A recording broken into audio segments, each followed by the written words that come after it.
Bonsoir, on va commencer. Avant de commencer la conférence, vous avez tous une feuille comme ça dans les mains. Autant que possible, prenez-en connaissance. Nous n'avons pas de subvention de fonctionnement, c'est un appel à dons. Philippe vous expliquera tout à l'heure comment ça marche. Ce soir, nous recevons un homme passionné de son métier, passionné de l'âme humaine. Il est psychiatre, chef de service à l'hôpital de Bel-Air. Il est président de l'Association nationale de prévention en addictologie et en alcoolologie. Il est également président national des alcooliques anonymes. Il va nous expliquer le mécanisme psychologique et physiologique de l'addiction, quelle est la part de l'humain, quelle est la part du produit, comment devient-on alcoolique. Avant de lui passer la parole, je vais passer le micro à Liliana Mayano, qui va vous expliquer, parce qu'elle est présidente de la FCPE. Bien, bonsoir et quel succès. Et permettez-moi cette coquetterie, Liliana Moyano, président. Pardon. Bien. Donc, en effet, la présence à cette table, je suis là en tant que présidente de la FCPE, donc première fédération de parents d'élèves. Une fédération qui se pose énormément de questions, comme tous les parents, sur les questions de conduite addictive et des problèmes autour des addictions concernant les jeunes. Donc j'ai juste un petit point, un petit mot, des questions qui effectivement se posent souvent les familles. Prendre en compte la globalité du jeune. La santé des jeunes constitue un enjeu d'importance pour la société et aussi bien sûr pour l'école. Elle influe sur les apprentissages et la réussite scolaire. Si la responsabilité première en matière de santé des jeunes relève des familles, l'école a aussi un rôle à jouer, notamment en matière d'éducation, de prévention et d'éducation à la santé. Aujourd'hui, quel constat faisons-nous? Quel constat faisons au niveau de notre fédération, au niveau des parents? Actuellement, même si nous avons un système de santé public plutôt efficace, comparable par rapport à d'autres pays, actuellement, qu'est-ce qu'ils nous disent les jeunes? Qu'est-ce qu'ils nous disent les familles? Les lycéens, les collégiens, les élèves, d'une manière générale, sont confrontés à des problématiques de santé auxquelles ils n'ont pas de réponses satisfaisantes aujourd'hui. On sait par exemple que dans le secondaire, il n'y a qu'une infirmière pour 15 établissements. C'est totalement insuffisant, c'est une situation critique, difficile, que nous condamnons constamment. Sur des sujets comme les drogues, l'alcool, les écrans, les parents n'ont pas forcément les moyens de répondre aux interrogations des enfants. Comment éviter alors la posture moralisante, les injonctions au bon comportement? Comment ne pas se limiter à des actions ponctuelles, marginales, déconnectées de la globalité du jeune? Cela passe, nous semble-t-il, par effectivement une interrogation plus globale du jeune, de la question de la santé physique et psychique, et la question effectivement de la coéducation plus largement. C'est pour ça que nous avons pensé qu'il était important pour la Fédération des parents d'élèves que je représente, d'être présente à cette table aujourd'hui et d'inviter les parents, il y en a pas mal dans la salle, à débattre aujourd'hui et à effectivement s'interroger sur ces questions d'addiction et des conduites addictives. Merci. Et juste avant de commencer, je vous demanderai d'éteindre vos portables, de façon à ce qu'il n'y ait pas de sonnerie intempestive. Donc voilà, je passe le micro à Paul Belvez. Merci Paul d'avoir accepté notre invitation. Merci Alain. Et grâce à cause de toi que je suis là ce soir, et c'est une amitié qui nous lie depuis maintenant 40 ans. Pas tout à fait. Je suis arrivé en octobre 77, interne à l'hôpital psychiatrique. Donc je suis, pour vous dire, assez impressionné, mais c'est pas tellement le nombre qui m'impressionne, c'est la qualité de certaines personnes que je vois ici, et j'avoue que je suis assez intimider un nombre de médecins que je vois aussi également. Ça me fait très plaisir, d'abord. J'espère surtout que je vais pouvoir, moi qui suis passionné par ce sujet, essayer d'être passionnant. Alors, à quel titre je suis ici ce soir? J'étais pendant 25 ans le chef de service le service Michel Fontan, service à l'époque d'alcoolologie, et puis qui est devenu le service d'addictologie, et qui s'est développé sous la forme de post-cure, d'équipe de liaison addictologique dans les hôpitaux. J'ai aussi occupé les fonctions de président départemental et régional de la prévention en alcoolologie.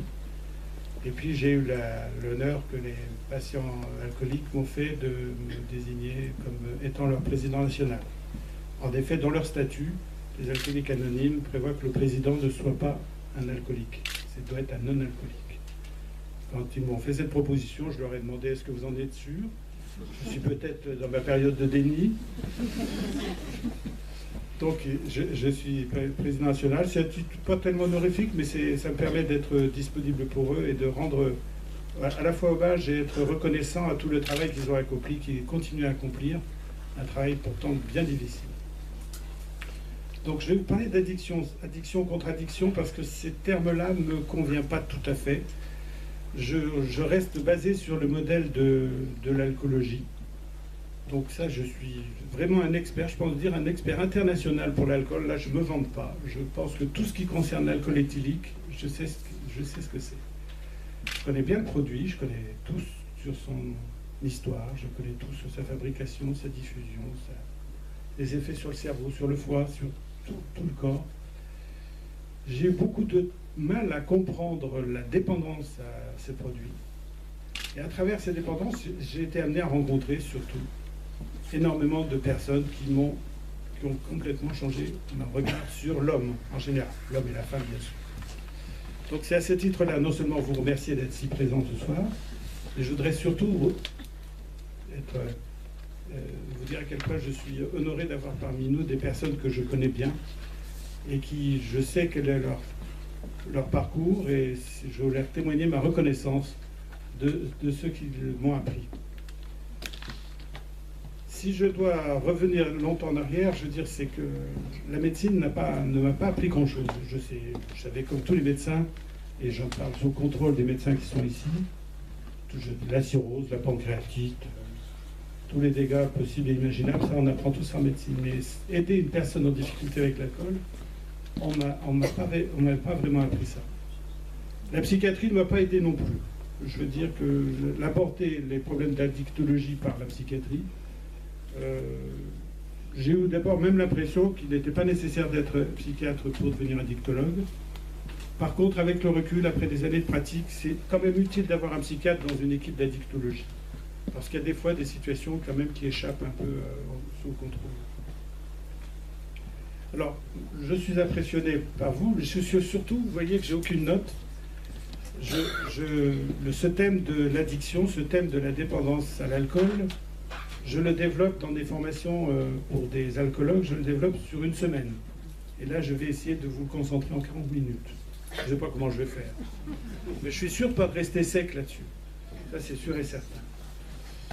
Par quoi je vais commencer? Si je commence par le thème, déjà, addiction. C'est un terme assez récent, c'est un terme anglais. To addict, c'est la contrainte par corps de quelqu'un qui est débiteur, qui vous doit de l'argent, et ne pouvant pas vous rembourser, ben vous l'emprisonnez ou vous l'enfermez. Bon, c'est une image, mais je veux dire que l'addiction nous a permis seulement de sortir du comportement, du produit, et de s'intéresser uniquement au comportement. Alors ça a été intéressant au début, mais je trouve qu'il y a des limites aussi de ce côté-là. Intéressant parce que ça a ouvert d'autres champs de compréhension des addictions. Les addictions sans produit, les addictions aux écrans, on l'a entendu, aux jeux vidéo, les addictions à l'argent, les addictions au sexe, les addictions au travail, c'est à propos d'un cas. Mais j'en reviens parce que souvent, on ne peut pas considérer ça comme avec les mêmes intensités, avec les mêmes drames collatéraux que les autres addictions. Donc je vais me référer principalement au sujet qui me passionne le plus. Ce sont l'étude des relations entre l'homme et l'alcool. Ce que l'homme a fait de l'alcool et ce que l'alcool a fait de l'homme. Si je me réfère à l'histoire de l'humanité, on peut même imaginer que la civilisation humaine s'est arrêtée d'être nomade à partir du moment où il y a la découverte de la molécule alcool. Avant, l'homme primitif était un chasseur, il se déplaçait d'endroit en endroit, il ne s'arrêtait pas. Puis un jour, il s'est arrêté pour devenir cueilleur, pour devenir cultivateur. Ça, je vous parle de l'aube de l'humanité. C'est étonnant parce qu'on ne sait pas comment l'homme a rencontré l'alcool. Probablement, on peut imaginer une scène comme celle-là, un homme des cavernes qui boit dans une mare d'eau habituellement, il trouve que l'eau est assez bonne pour lui, et puis un jour pas fait comme un autre, un fruit tombe dans cette mare et mûrit. Et puis la mare commence à prendre peut-être pas tout à fait une odeur ni une couleur, mais en tout cas avoir un effet assez particulier sur le sujet, qui immédiatement a pensé qu'il y avait une intervention quelque part, une intervention divine. C'est pas normal, cette flaque, d'habitude qu'il le désaltérait bien. Là, non seulement elle désaltérait bien, mais ça lui faisait de l'effet. De là, imaginez qu'il se passe des choses. C'est un peu romancé ce que je vous dis, mais c'est pas interdit de penser que l'histoire de l'humanité s'est accompagnée avec l'histoire de l'alcool. L'homme, semble-t-il, dans le plus ancien écrit ou conservation, l'homme a rencontré l'alcool il y a environ 5000 ans. Pour la petite histoire, le cannabis, ça fait déjà 7000 ans que l'humanité utilise le cannabis. Alors bien sûr, pas chez nous dans les Ardennes, mais dans beaucoup d'autres pays, bien avant même que ces pays connaissent les Ardennes, le cannabis était utilisé de façon tout à fait sociale, pas du tout était considéré comme une drogue. L'histoire de l'alcool, premier écrit, c'est 1700 avant Jésus-Christ, le Code d'Hammurabi, ça se passe en Syrie actuelle. C'est le premier code où le législateur parle d'une interdiction, mais une interdiction d'être transformé par un produit. On ne sait pas encore si c'est l'alcool ou autre chose, cocaïne. Mais vraisemblablement, il s'agit de l'alcool. Il était puni de 30 coups de fouet si on était en état d'ivresse à ce moment-là, 1700 avant Jésus-Christ.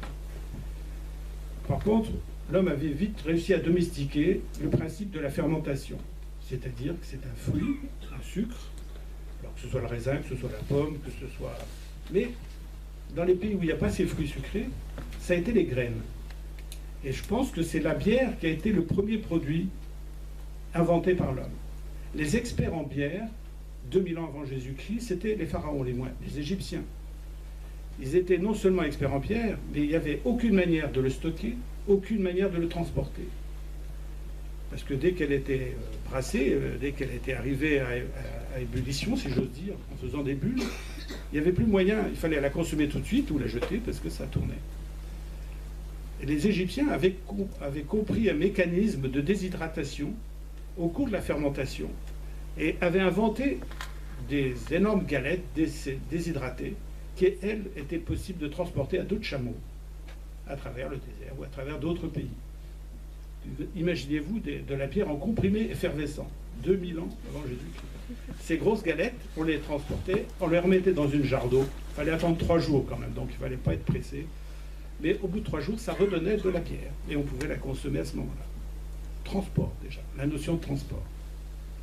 Tous les pays, tous les continents ont découvert l'alcool, quand bien même ils ne se connaissaient pas les uns les autres. Sauf un, le Groenland. Il n'y a aucune possibilité de fermentation sur ce continent. Et tous les autres l'ont trouvé. Tous ces continents n'ont pas suivi. La vigne, c'est resté beaucoup plus du domaine de l'Europe, du Japon aussi. La Chine, très peu. La Chine n'utilisait pas du tout ce procédé-là. Mais la bière est restée le produit qui a été inventé dans toute l'histoire de l'humanité. Chaque fois qu'il y a fermentation, on sait maintenant exactement, depuis Pasteur d'ailleurs, on sait exactement ce qui se passe. C'est-à-dire un mycélium, un champignon microscopique, qui digère une molécule de glucose, de fructose ou de galactose.